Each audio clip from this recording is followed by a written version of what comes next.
Greetings. Introducing Voices of Festival, a brand new podcast series from the International African Arts Festival, created to keep you connected as we count down to our 55th year of culture, creativity, and community. Each week, hear directly from the artists, dancers, musicians, vendors, and community members who make this festival an unforgettable experience. Tune in every Thursday at 8 p.m. on YouTube for Voices of Festival. Celebrate the culture, feel the rhythm, be part of the journey.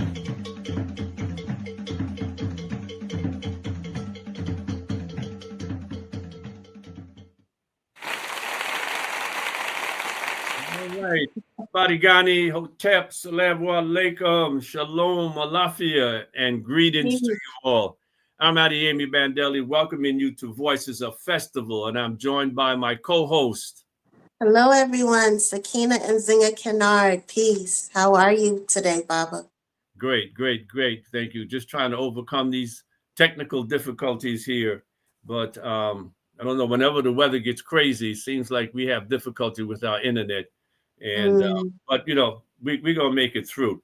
We got a show this evening that is full of history, and so we've got they had a name that they used for him, but he is a veteran of the crafts profession, and one who has stuff that I'm not sure how he stays in business so long, because everything that he makes lasts a lifetime. But before we get into that, of course, Sakina, we need to remember our ancestors. So if you would take it from here. Yes, indeed. I'm excited about the show. I want to give honor and I want to give praise to all of our community leaders, our freedom fighters, our ancestors whose shoulders we stand upon. So I will start off by saying we give honor and we give praise by the term Ibaye Bayantunu. Ibaye Bayantunu, Sister Salima Moyo Smith. Ibaye Bantanu, Brother Abu Badika. Ibaye Bantanu, Sister Asada Shakur. Ibaye Bantanu, Brother G2 Weusi. Ibaye Bantanu, Nana Dini Zulu.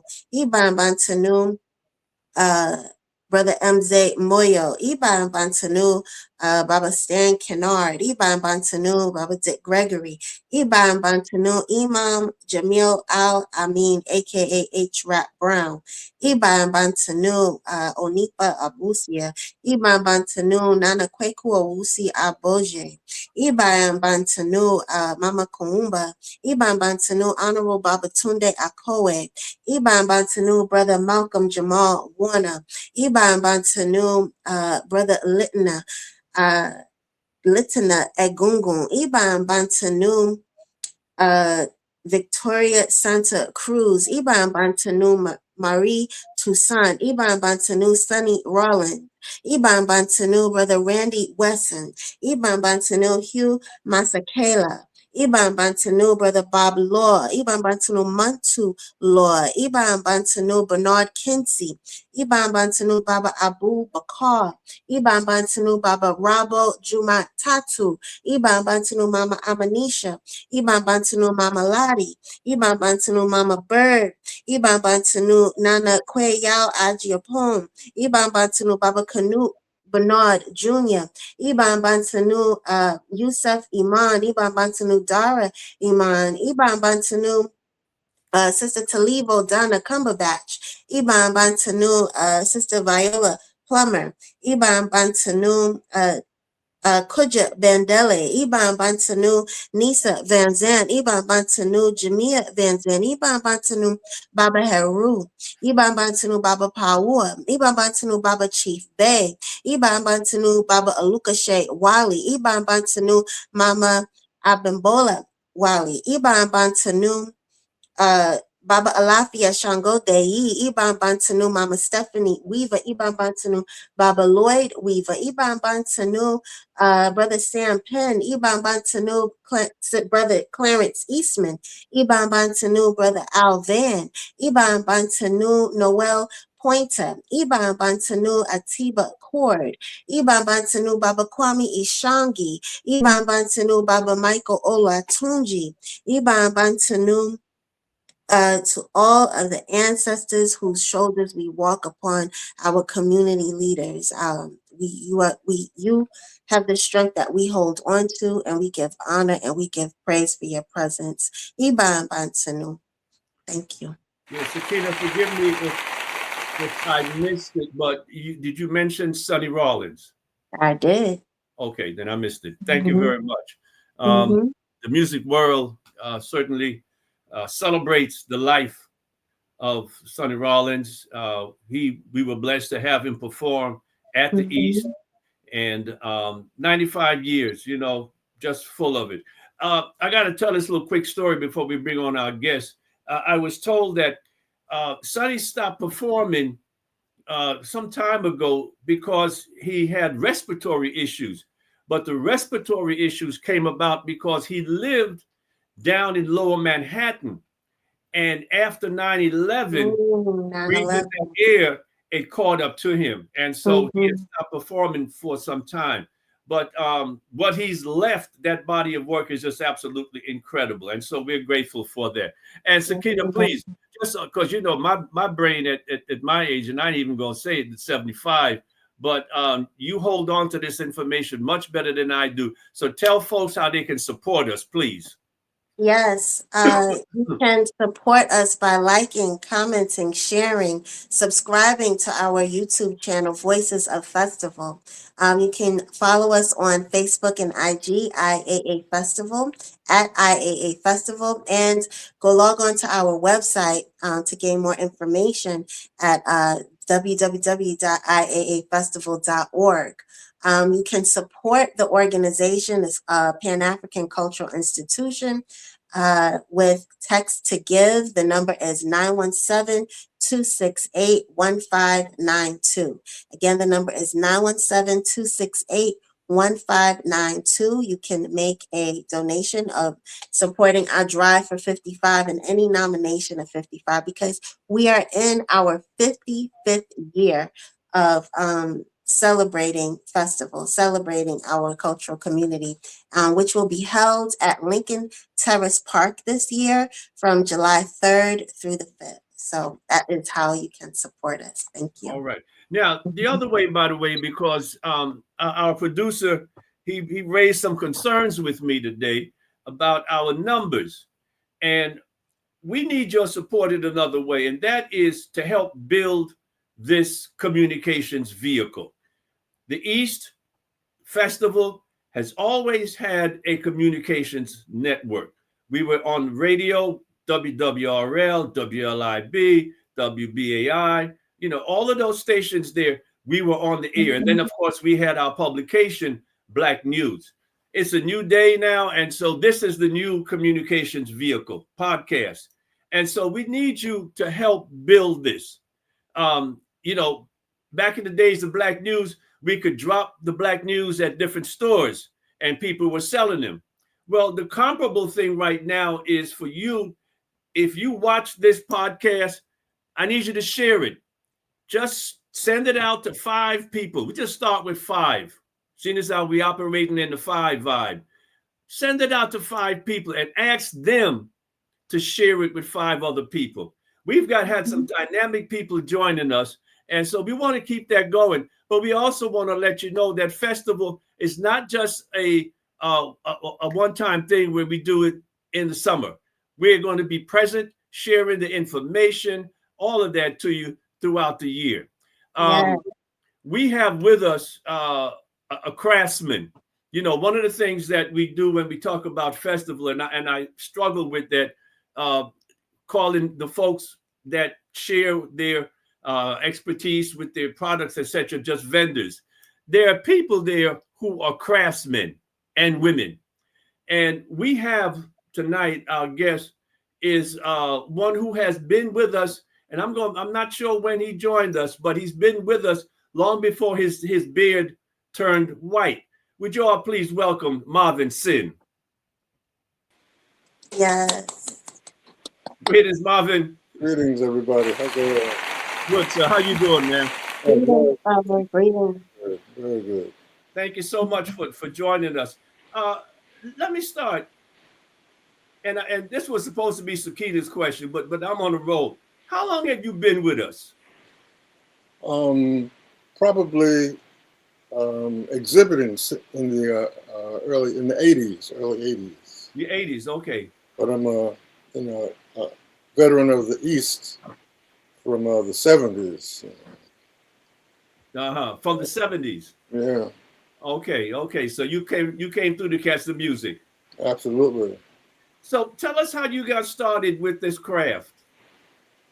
As a child, I was, I guess, artistically inclined. And when I got to college, I was trying to explore various aspects of my vision. I was drawing, painting, carving, sculpting. And one day my college roommate, I saw him making a bag for his mother using leather from Tandy leather.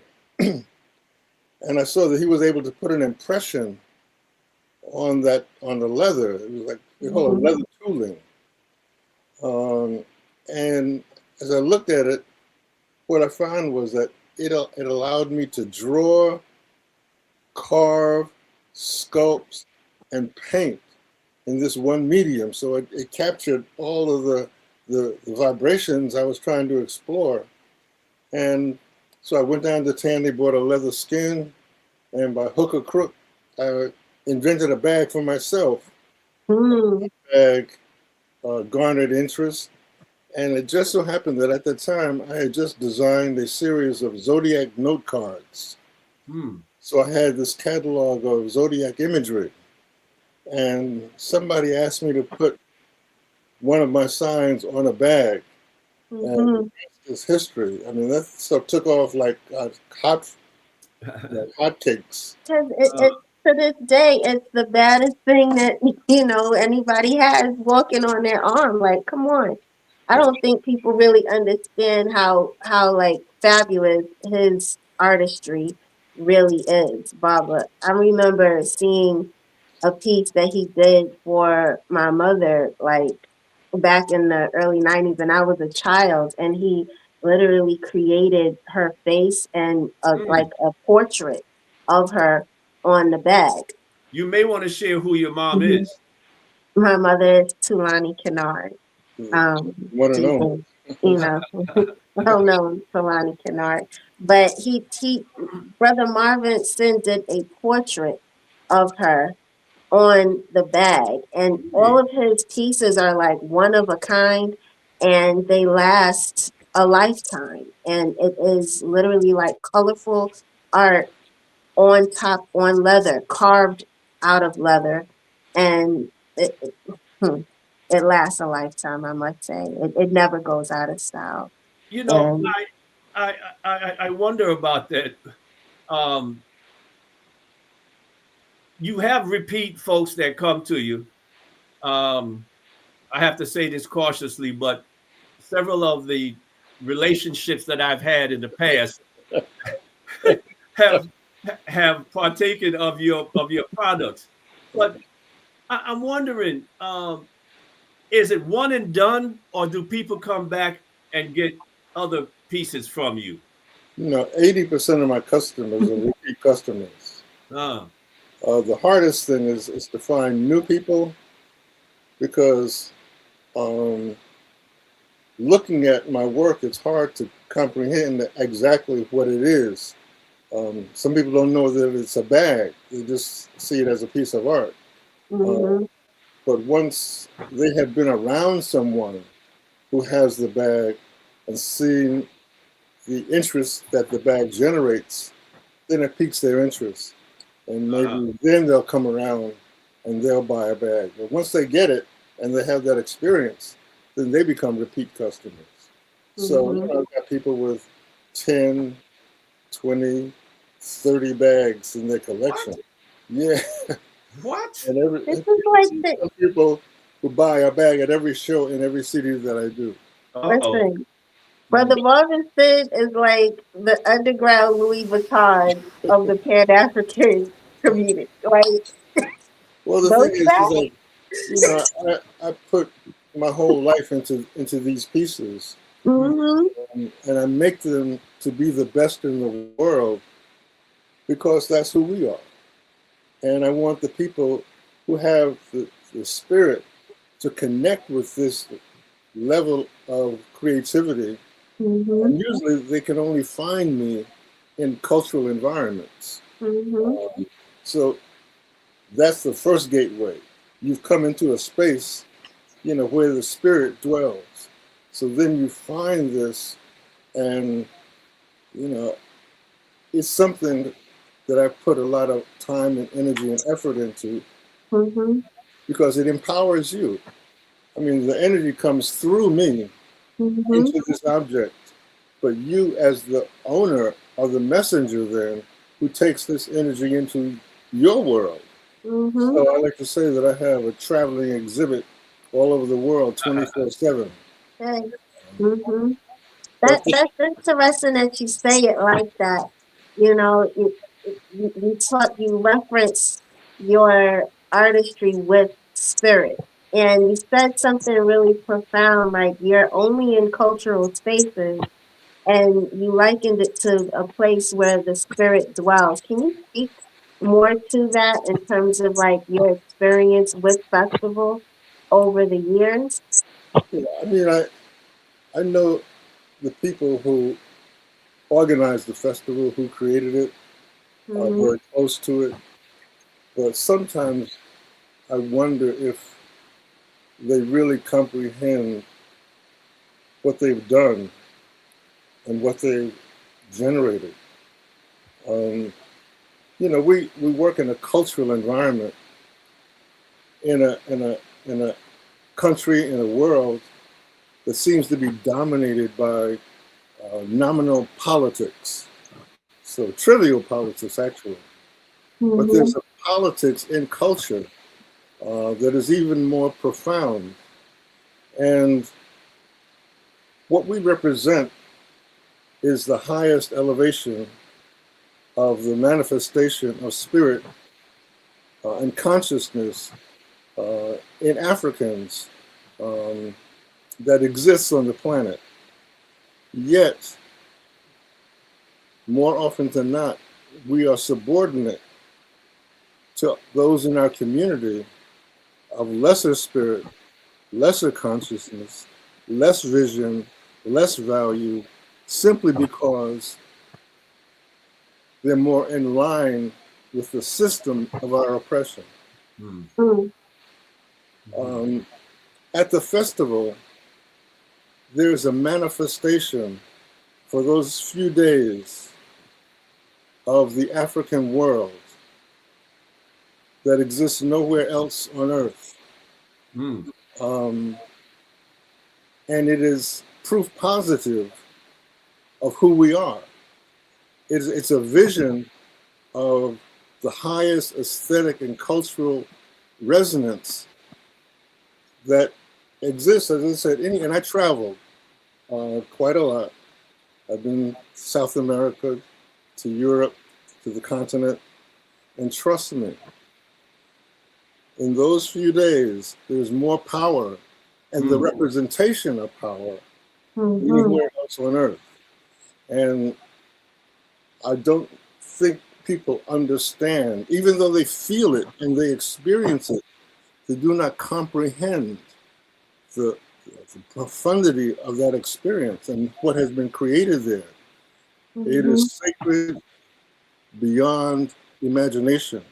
And I've seen people come there and be healed, have their spirits lifted, resurrected, and walk away back into chaos, renewed and regenerated. Mm-hmm. And even though I'm an exhibitor and I present to sell my work, my real function there is to show the imagery. Mm-hmm. Whether you buy it or not, I'm bringing synchronicity of disparate spirits of African culture, showing them together as we are, because I'm trying to represent a Pan-African aesthetic,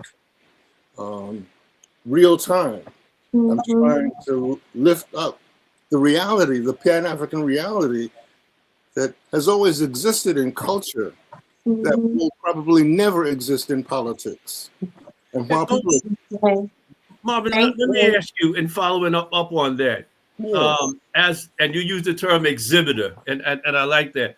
Do you find newbies who come to festival share what you've just talked about? They're, wow, has this been here all along, kind of thing? Not so much. I don't think there's a full comprehension of what the experience is from an intellectual perspective. I think they feel it. They can't help but feel it. It's talking to their spirit, but the language to define it is not clear enough for them to fully comprehend.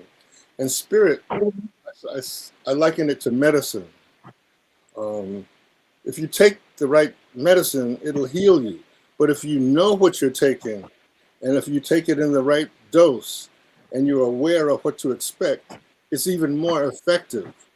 But whether you know what it is, how it works or not, if you take it, you'll still get the benefit. But the higher your comprehension about what it is, the stronger the healing is going to be, the more you'll take away from it. I think Brother Marvin is really talking about like the vibe, the energy that exists for those 3 to 5 days, whether it's rain or shine, on and coming from a craftsman's perspective or a vendor that is there that's set up for those 3 days, and just feeling the energy of the people that crowd that space, that fill that space, and it's so intense and lack of better words to say, it's magical, and because there's such a high vibration of positive energy where people are seeing people that they haven't seen all year. It's like the ultimate family reunion of all of these different, ethnic groups of Black people, melanated people that come together, and it's just like love vibration. And what he's saying is that love that is exponentially like magnified is a very powerful experience for us, and we are being healed while we are in that space for those 3 to 5 days. Everybody that attends is getting that love vibration one way or other, and everyone here, everyone that comes on explains it in their own way, in terms of what festival means to them. That's why the kids can run free and nobody is, frantic, or, we know that we are safe when we're in those walls. We know that we're taken care of. There's never been any type of violence over the years. There's never been an incident where somebody said, oh, some drama happened. It's always been love. And so I think that's what Brother Marvin is saying.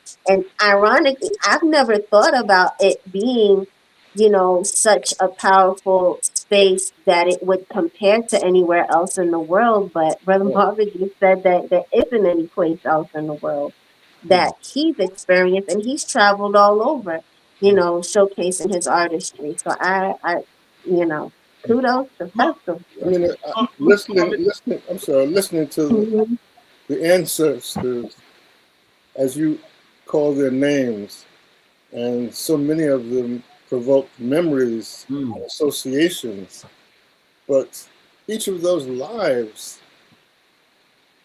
was deposited into this experience. So we have all of that, and so much more. I mean, it's there, and I guess one of the issues I have is,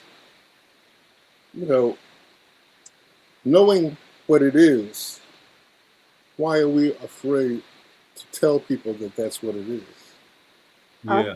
And I Well, think we're not that's one of afraid. We're here. That's why we're here. the, absolutely. Hey, Marvin, let me ask you something, just kind of veering off to the side a little bit. So, As a craftsperson mhm. in the African tradition, and I guess in many traditions where people are crafts people, do you have, I don't want to say disciples, but are there people that you train?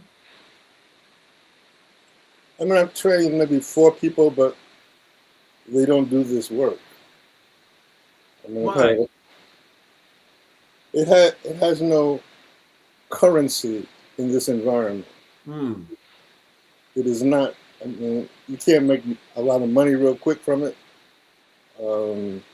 It's time consuming. It's tedious. It's almost impossible.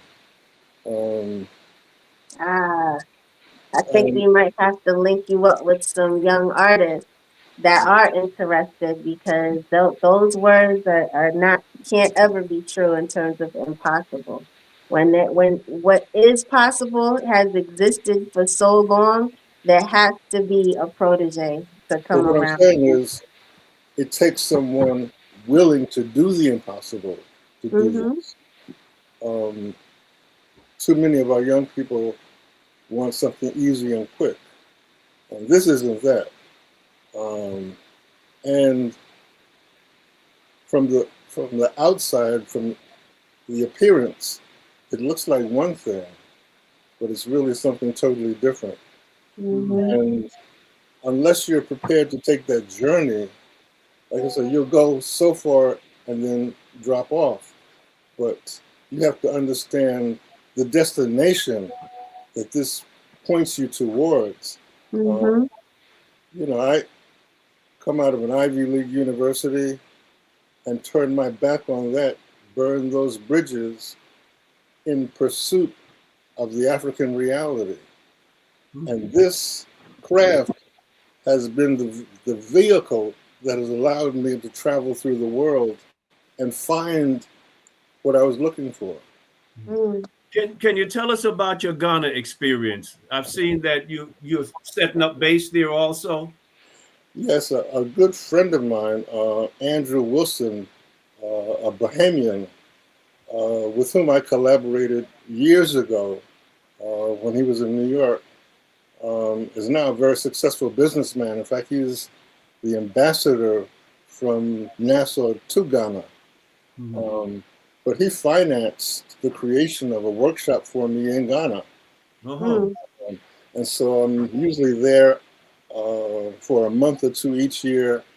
And there's a cadre of young people who I work with there Mm-hmm. in various aspects of my production. So there's a crew that sews, and they sew better than I do. Uh-huh. So they have allowed me to up the quality level of my production. There's a Mm. crew there that paints, and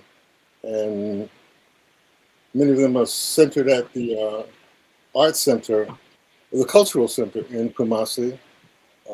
So they're painting some of the imagery of the artwork on the bags. Mm-hmm. Mm-hmm. And then there's another crew that helps assemble all of it together. And So these are young people young primarily. people, yeah, well, That younger means than you got me. that means you, that means you got a factory, Bubba. Yeah. So, That's what's up. so So it's yeah, interesting that you then go back to Africa to bring what you have, the skills and the expertise that you've acquired here, taking it back home, and then marrying it up with those young people who possess some. I would venture to say that some of the young people in Africa tend to be a little bit hungrier. oh yes, no question. Yeah, yeah. They pay Uh, more now, attention. They're clearer. They're more dedicated. Uh, More serious about what they're doing, mm, and they really appreciate that it's something new and different, and they see the possibility in it. yeah. Mm-hmm. Now, you generally don't roll by yourself, Hmm. even though you're on with us tonight. Tell us about the collaboration with your wife, Sister Bandélé. Yeah, of course, with Bandélé has been, I guess, my life partner for over 30 years. Oh, She's a phenomenal jewelry designer. Mm. In fact, she's a much better artist than I am. She's in a class by herself, really. She's in Chicago right now, so she's a Chicago native, and had a store in Chicago called Artware Chicago for many years. That was a cultural hub in the South Side community. And we collaborated for years at festival even. That's one of the places. I know. But That's through the beautiful. National Conference of Artists that we meet each year, we connected as well. But we've been doing shows together all over the country for those 30 years. And as I said, she's much more of a marketer and a designer and a decorator than I am. When I do the work, I bring it to the show, and it's got to work for itself. I'm not trying to sell you anything. So, Robert, do you have a website? Yes, it's marvinsin.com. Okay, where people can find your work. And Akoswa's work is also posted on my website. Cool. Okay. So we have to get some imagery to get up on our social media page so people can see, look what they're looking forward to when they come to festival.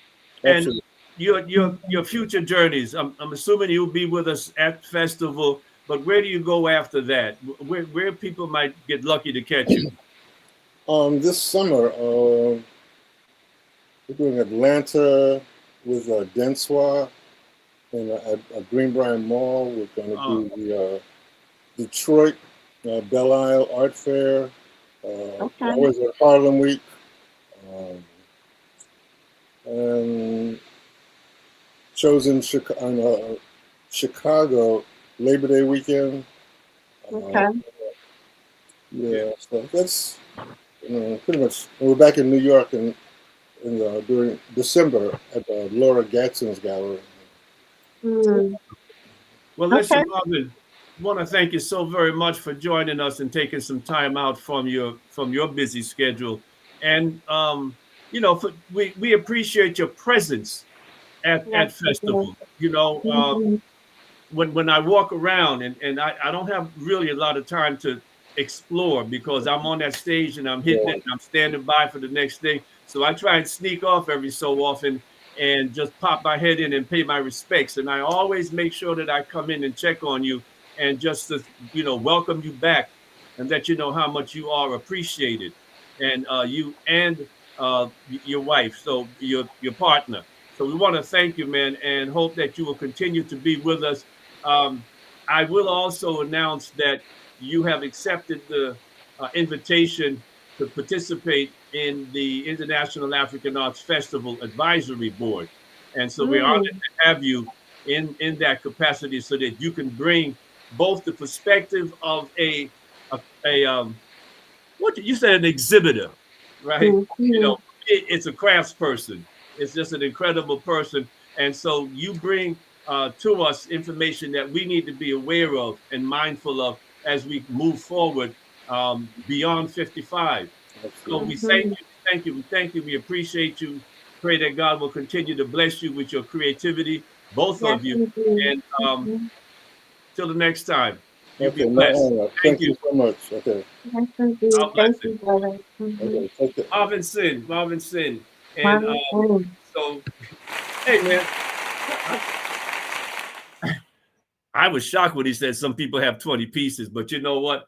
I really shouldn't be, Sakina, because I know that my significant others, they save up so that every year they're going back to the same people. Exactly. Re-up on their whether it's the clothing, the jewelry, the sandals, etc. And you know that the patrons of festival are fashionistas, so yes. But the challenge becomes, Marvin talked about it though, Sakina, is that times have changed a little bit. And so we don't have the same influx of new blood that we've had in the past. And we're also challenged by a depletion of our funds that makes it difficult for us to bring in, big name artists that will attract folks. So we've got our hardcore people with us, but we need them to bring some other folks along so that they'll know what it is like to experience what you talked about, to be in that family gathering. And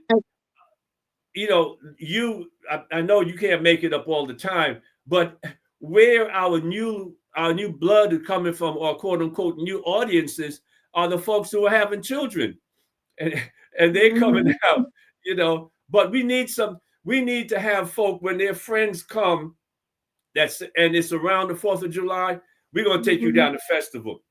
Now, here's something that we hadn't thought about. Let me just say this. We hadn't thought about this, but there are two major things that are going on during that period. This hype about the 250th anniversary, but it is also World Cup time. So there's an incredible international flow of people coming in to New York, and we hope that we can attract some of them to festival. No, we definitely will. We definitely will, because, we have advertisement all over the city. But most importantly, that's why we have our communications vehicle, to really highlight the intricacies of the artisans that come and are always at festival. I mean, Brother Marvin Sin is a staple. I've been seeing him since the 90s, but again, he said, that he's looking for, am I that old? Yes, I am that old. Okay. Listen, I'm not old. I'm seasoned, but I will say that, there are young people that I know some young people that would be interested in learning his craft. So I'm taking it upon myself to make sure that this festival, that he meets those people, or that they meet him, because he's one of the baddest in the country. And absolutely, no question. And I had a piece that his wife made for me, and it needed a little bit more work, and I had to give it back to them.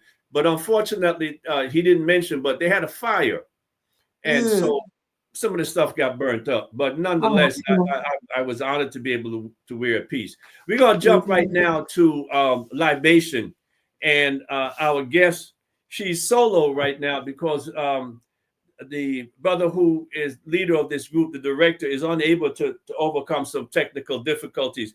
But I want to welcome from Entre Almas group that will be performing at the Libation and also at festival, Sister Joyce Brandon. Sister Joyce, welcome to Voices of Festival. Welcome, sister. Welcome. Thank you. Good to have you. So I hear you are the vocalist in this aggregation.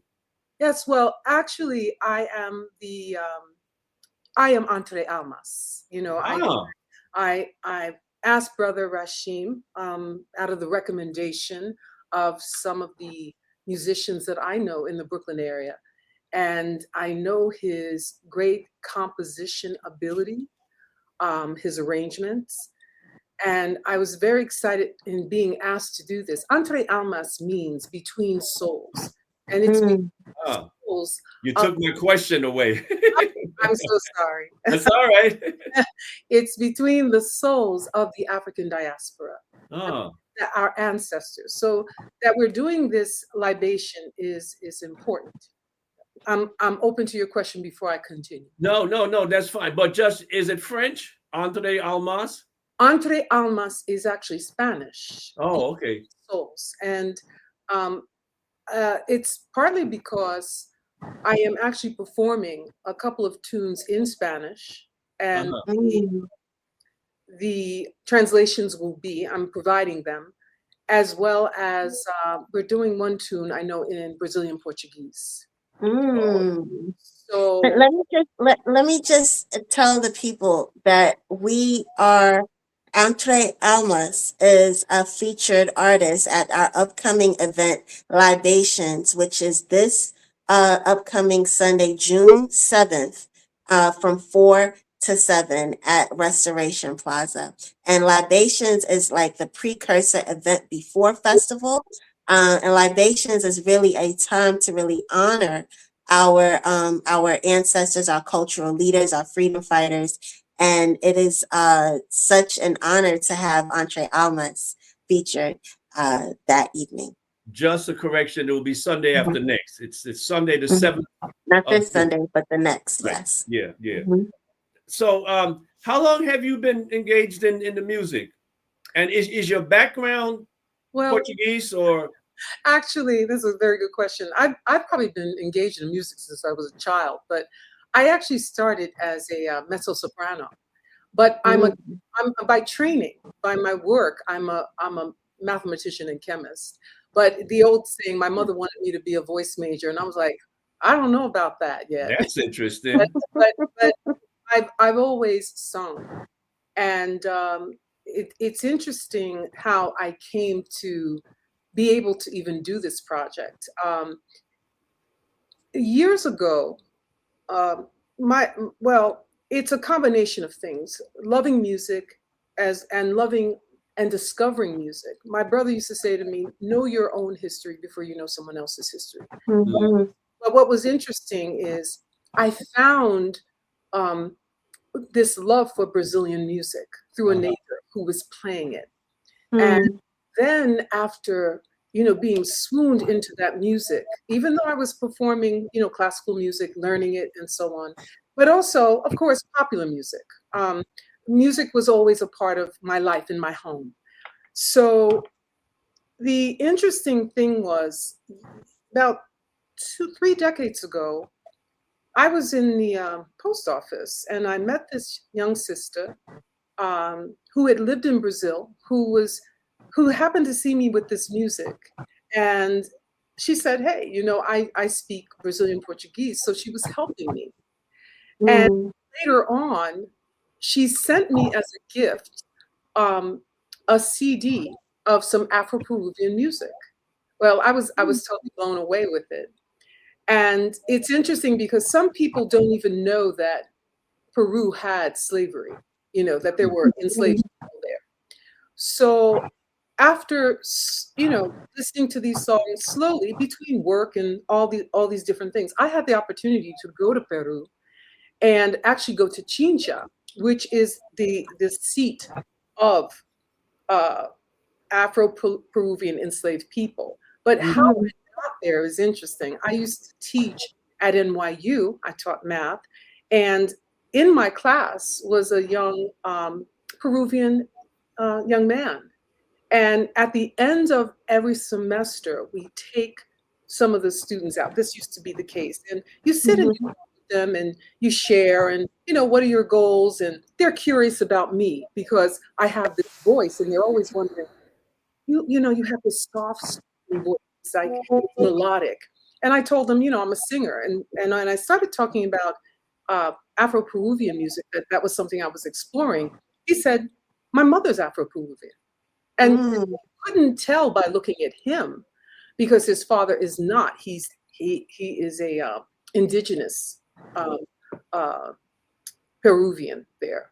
So he then sent me all of these CDs of different Afro-Peruvian singers, which was so interesting because one of the performers was a gentleman by the name of Casa. His last name was Casa Verde. He was a guitarist, and he's since become an ancestor as well. But in these pieces, you really hear the work of the ancestors. You're hearing the zapateo, you're hearing the African presence. And I think that's part of why this is Entre Almas for me, because it's between the souls of all these African rhythms that were done, whether it's Panalivio or it's Festejo or in Bolivia. While I was in Peru, I got a chance to be in the music of Bolivia. And of course, we know the cumbia of Colombia and so on. So all of the you're describing drum beats, percussion beats. Polyrhythmic. rhythmic, highly rhythmic percussion yes. tone. And, Mhm. and it's also, you have to remember the cajon. They Mhm. cajon and the guitar. And so there's also the bass and some of Mhm. them in piano, of course, in Peruvian music, the way it's been redone with music. And I've even heard where they're now putting in horns, which is what we're in this presentation. But I said all that to say, it's been like kind of a full circle. So when I was asked about doing this, I thought, oh, I finally get a chance to sing this music. Mhm. And to bring it to people who may not have heard this, as well as some of the songs, Brazilian tunes, and the Afro-Cuban tunes. Some of them people know, some of them people may not know. I'm looking also, speaking of bringing more people in, because I'm doing this work, there are people who are interested in the fact that I'm doing it, people who've never been to the festival.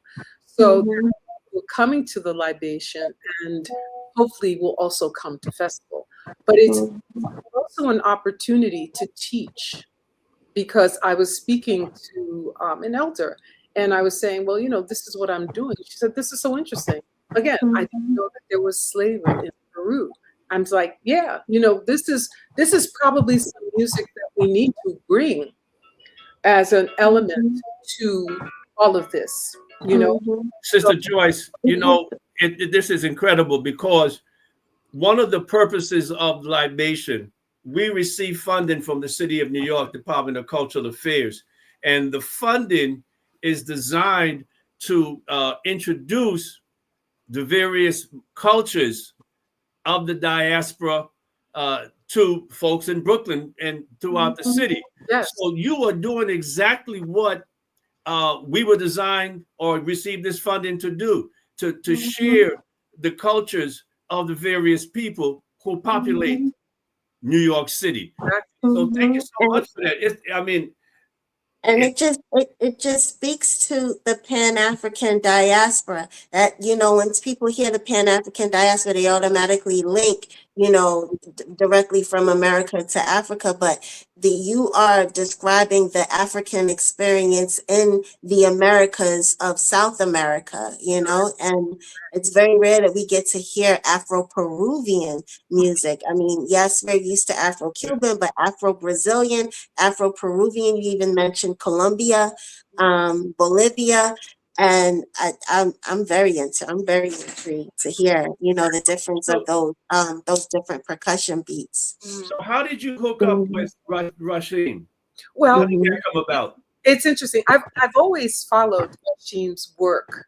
I knew who he was. He didn't know who I was. Of course not, because I haven't really necessarily been singing in his circles, say, some things.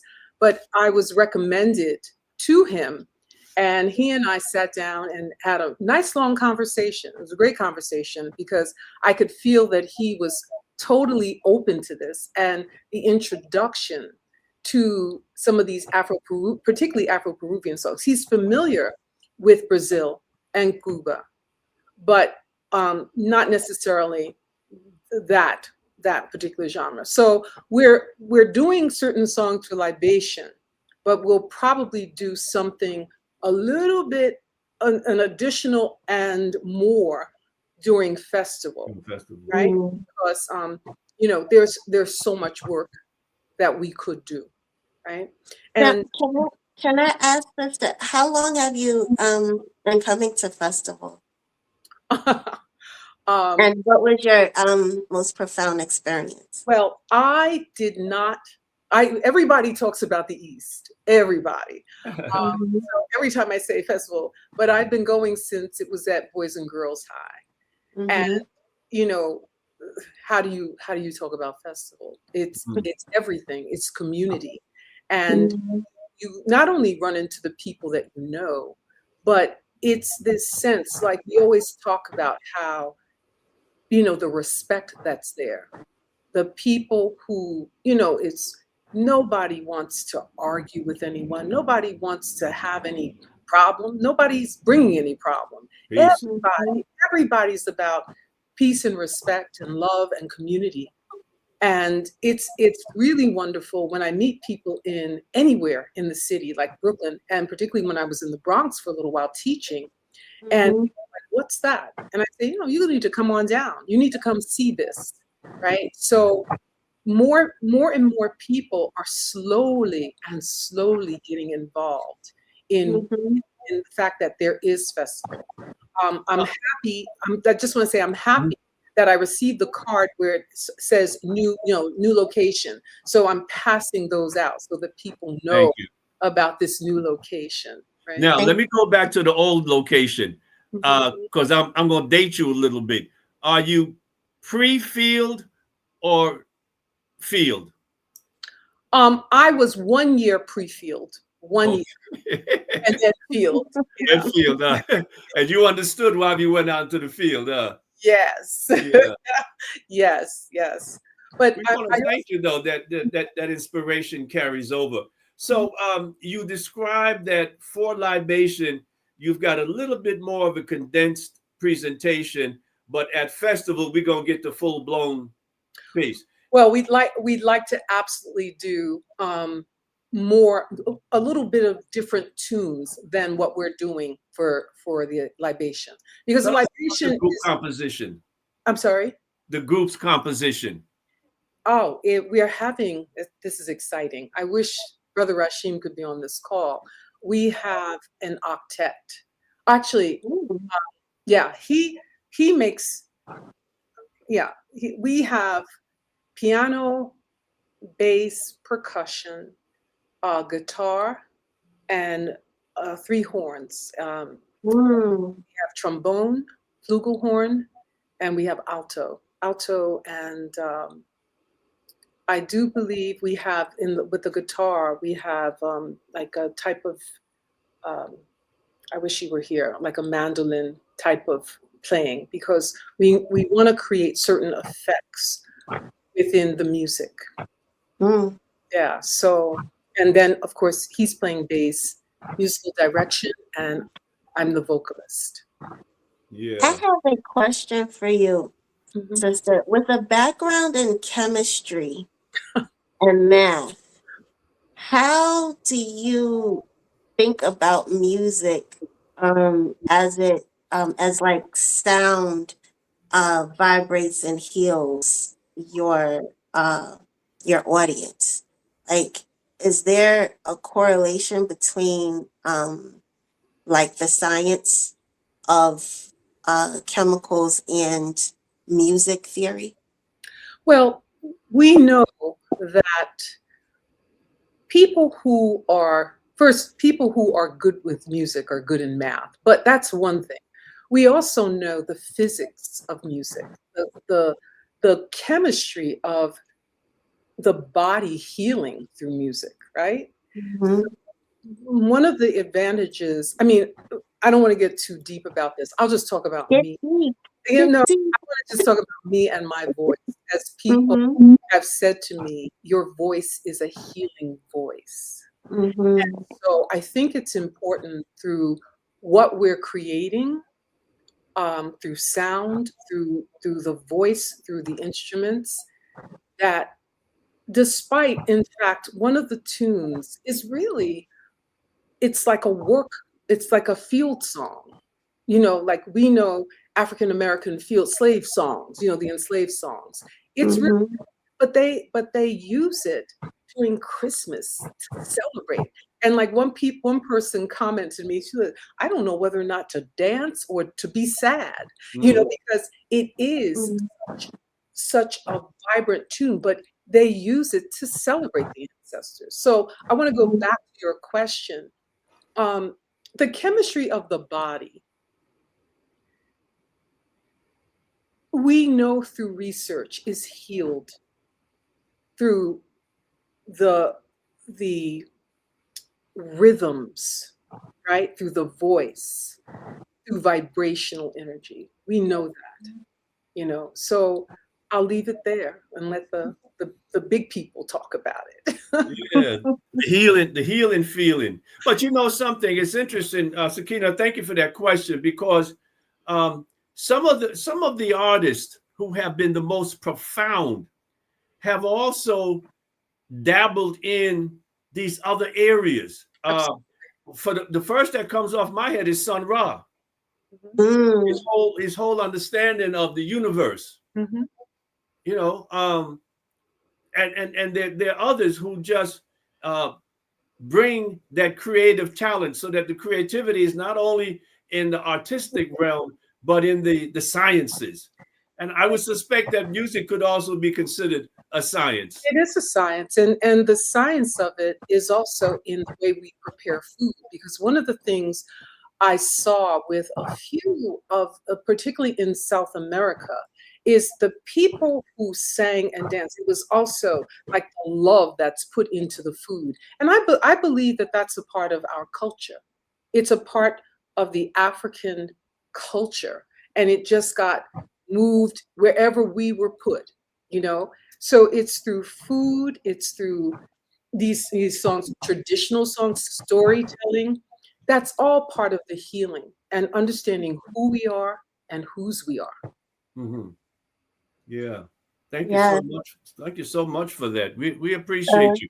So listen, we're going to see you. I'm sorry, I won't, because I'll be at my grandson's graduation. But those of you who are listening, we hope that you will make it down to see Libations. but you know, Billie Holiday Theater, off my brain here, and which is a great place in order for you to perform. Someone who embodied the creativity of our experiences, because what I heard was that you are really experience driven. Yes. Yeah, and that always gives a certain depth to the music. And we know that you're gonna rock the house, and we regret that Rasheem couldn't be with us, but tell him don't worry, you did an absolutely wonderful job, and we were glad to have you. All right. So thank you so very much for being with us, and stay the course. Thank you. Of course, we love and appreciate you. Sister Joyce, where can we find you online? Well, thank you for saying that, because you're making me now create a website. After working with Rasheem, I think that's what's going to have to happen. Okay. All right. Well, then we will see you at Libations. We will see you at Festival, and I really look forward to it. And this is what the International African Arts Festival is about, to give our audience, our patrons, an international experience of music, of artistry, of craftsmen. And at Libation, this is a musician's event. You know, if you love music, if you love international music, if you have a love for the arts, come out for Libations. Libations is June 7th at the Billie Holiday Theater at Restoration Plaza from 4 to 7. Thank you so much for that, Sakina. Sister Joyce, please share with your followers, those that you're teaching and folks that you're coming in contact with. Let them know that, you know, all of this support that you have gotten, these CDs and all these things that people were pumping onto you, you are now beginning to share that. So tell them to come on out and see you. Thank you so much, Joyce Brandon. Thank you for having me. We appreciate you. You be blessed now. Thank you. All right. Oh man, Sakina, thank you so much. That was interesting. You know, both of these folks are so spirit driven. You know, I think that was like a commonality there. This wasn't just about, well, I'm gonna just pick this up as a hobby. You know, spirit moved them to do this, and I look forward to seeing her and the group at festival. Rasheem, while he wasn't able to join us, has been a part of the festival journey for many years, and so it's good. He either hits with other people, and in this case, he's bringing his own group, and so we look forward to that. He brings that spirit with him because he's been part of this journey with us. And when those folks show up, they give it, you know. I hope people can really see how much we really value our culture here at Festival, and would be inspired to be a cultural steward member to be able to keep this going. We're in our 55th year, and Yeah. we now have a cultural steward membership program where people can donate to this organization on a consistent basis. So, check out the website, iaafestival.org, and become a cultural steward so that you can maintain and sustain these artisans, this experience of the International African Arts Festival. That's the word I forgot to mention for Mhm. Marvin, an artisan. Mhm. An artisan. There you go. Thank you so Mhm. much for that. Hey, you all, we're Mhm. done. Thank you so much. And we'll look forward to seeing you next week. Again, Yeah. remember, we'll see you at Libation and then at the International African Arts Festival. I'm Adeyemi Bandélé, and Yes, thank you, Sakina and Zinga Kennard. Remember, like, comment, subscribe. Thank you. be loving and be blessed. See you next week. Peace.